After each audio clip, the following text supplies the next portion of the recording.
Kerala PSC നടത്തുന്ന physical education teacher HS വിഭാഗം എക്സാമിലെ repeated ആയിട്ട് വരുന്ന PYQs നമ്മളിവിടെ ഡിസ്കസ് ചെയ്യുവാണ്.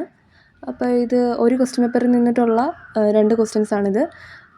ഇത് ഒരേ ടോപ്പിക്കിൽ നിന്നിട്ടുള്ള കണ്ടിന്യൂസ് ആയിട്ട് റിപ്പീറ്റ് ചെയ്ത് വരുന്ന ക്വസ്റ്റ്യൻസാണ് നമ്മളിവിടെ ഡിസ്കഷൻ എടുത്തിരിക്കുന്നത്.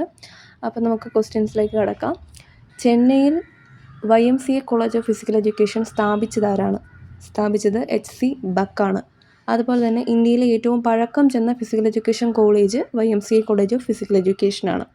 ഇനി Madras YMCA college of physical എഡ്യൂക്കേഷനെ കുറിച്ച് പറയുകയാണെങ്കിൽ ഏഷ്യയിൽ തന്നെ ആദ്യത്തെ ഫിസിക്കൽ എഡ്യൂക്കേഷൻ കോളേജാണ് Madras YMCA college of physical education എന്ന് പറയുന്നത്. ഇത് സ്ഥാപിതമായ വർഷം 1920 ആണ്. പിന്നെ ഡീറ്റെയിലായിട്ട് പറയുകയാണെങ്കിൽ YMCA college of physical education ചെന്നൈയുടെ ആദ്യത്തെ പ്രിൻസിപ്പൽ ആരായിരുന്നു? അതും HC ബക്കാണ്. നമുക്കറിയാം ഈ പറയുന്ന YMCA കോളേജിൻ്റെ സ്ഥാപകനും HC ബക്കാണ്. അതുപോലെ തന്നെ ആദ്യത്തെ പ്രിൻസിപ്പളും HC ബക്കായിരുന്നു. പിന്നെ YMCA college of physical education Chennai നിലവിൽ അഫിലിയേറ്റ് ചെയ്തിരിക്കുന്നത് ഏത് യൂണിവേഴ്സിറ്റി ആയിട്ടാണെന്ന് ചോദിച്ചിട്ടുണ്ടെങ്കിൽ അത് Tamil Nadu physical education and sports university ആയിട്ടാണ് അഫിലിയേറ്റ് ചെയ്തിരിക്കുന്നത്. ഇത് ഒരേ ടോപ്പിക്കിൽ നിന്നും റിപ്പീറ്റഡ് ആയിട്ട് വരുന്ന ക്വസ്റ്റ്യൻസ് ആണ് ഇവിടെ കൊടുത്തിരിക്കുന്നത്. ഇനി നമുക്ക് അടുത്ത ടോപ്പിക്കിലേക്ക് പോവാം. സ്ട്രെങ്ത് എൻഡുറൻസ് വർദ്ധിപ്പിക്കുന്നതിന് ഏറ്റവും ഉത്തമമായ പരിശീലന രീതി ഏതാണ്? അത് സർക്യൂട്ട് ട്രെയിനിങ് മെത്തേഡാണ്. സർക്യൂട്ട് ട്രെയിനിങ് ആദ്യമായി വികസിപ്പിച്ചെടുത്തത് ആരാണ്? RE Morgan and GT Adamson ആണ് സർക്യൂട്ട് ട്രെയിനിങ് ആദ്യമായി വികസിപ്പിച്ചെടുത്തത്. സർക്യൂട്ട് ട്രെയിനിങ്ങിൻ്റെ പ്രധാന ലക്ഷ്യം എന്താണ്?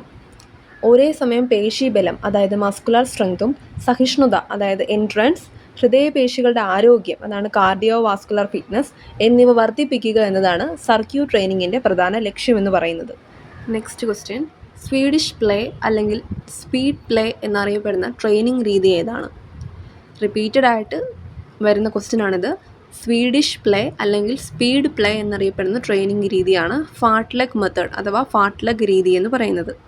കുറച്ചൊരു ഡീറ്റെയിൽ ആയിട്ട് ഈ സ്വീഡിഷ് പ്ലേനെ കുറിച്ച് നോക്കുകയാണെങ്കിൽ നമുക്ക് പറയാൻ പറ്റുന്നത് സ്വീഡിഷ് കോച്ചായിട്ടുള്ള ഗോസ്റ്റ ഹോമറാണ് ഇത് വികസിപ്പിച്ചത്. ആരാണ്? സ്വീഡിഷ് കോച്ചായിട്ടുള്ള ഗോസ്റ്റ ഹോമറാണ് ഈ പറയുന്ന ഫാർട്ട്ലെഗ് മെത്തേഡ് വികസിപ്പിച്ചെടുത്തത്. ഫാർട്ട്ലെഗ് പരിശീലനം ഏത് വർഷമാണ് വികസിപ്പിച്ചതെന്ന് ചോദിച്ചാൽ 1937 ഫാർട്ട്ലെഗ് പരിശീലനം ഏത് വർഷമാണ് വികസിപ്പിച്ചതെന്ന് ചോദിച്ചാൽ 1937. ഫാർട്ട്ലെഗ് പരിശീലനത്തിൻ്റെ പ്രധാന ലക്ഷ്യം എന്താണ്?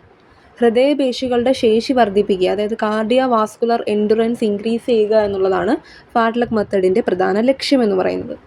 ഫാർട്ട്ലെഗ് പരിശീലനം ഏത് കായിക ഇനത്തിലാണ് കൂടുതൽ അനുയോജ്യമായിട്ടുള്ളത്? ദീർഘദൂര ഓട്ടം അതായത് ലോങ് ഡിസ്റ്റൻസ് റണ്ണിങ്ങിലാണ് ഫാർട്ട്ലെഗ് പരിശീലനം കൂടുതലായിട്ടും ഉപയോഗപ്പെടുത്തുന്നത്.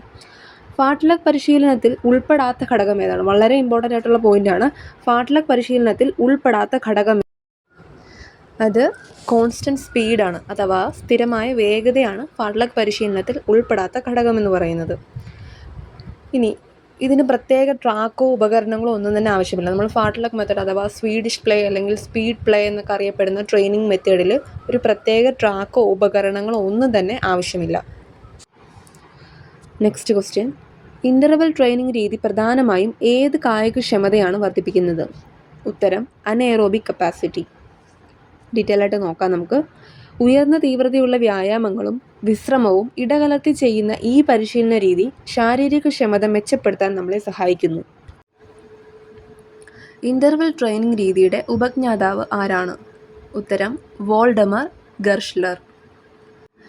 ഇൻ്റർവെൽ ട്രെയിനിങ്ങിൻ്റെ പ്രധാന ലക്ഷ്യം എന്താണ്? ഉത്തരം ഹൃദയ ശ്വാസകോശ പ്രവർത്തന ക്ഷമതയാണ് ഇൻ്റർവെൽ ട്രെയിനിങ്ങിൻ്റെ പ്രധാന ലക്ഷ്യമെന്ന് പറയുന്നത്.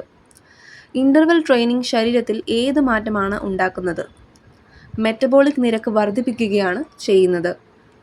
ശ്വാസകോശത്തിൻ്റെയും ഹൃദയത്തിൻ്റെയും ശേഷി വർദ്ധിപ്പിക്കാൻ വളരെ ഫലപ്രദമായ ഒരു ട്രെയിനിങ് മെത്തേഡാണ് ഇൻ്റർവെൽ ട്രെയിനിങ് മെത്തേഡ് എന്ന് പറയുന്നത്. സ്പീഡ് വർദ്ധിപ്പിക്കാനും ശരീരഭാരം കുറയ്ക്കാനും ഇൻ്റർവെൽ ട്രെയിനിങ് വളരെയധികം സഹായിക്കുന്നുണ്ട്. കൂടുതൽ ഫിസിക്കൽ എഡ്യൂക്കേഷൻ ടീച്ചർ റിലേറ്റഡ് ആയിട്ടുള്ള PYQ അപ്ഡേറ്റ്സ് ചെയ്യണമെങ്കിൽ കമൻറ്റ് ചെയ്യുക. അതുപോലെ തന്നെ ചാനൽ സബ്സ്ക്രൈബ് ചെയ്യുക. Thanks for watching.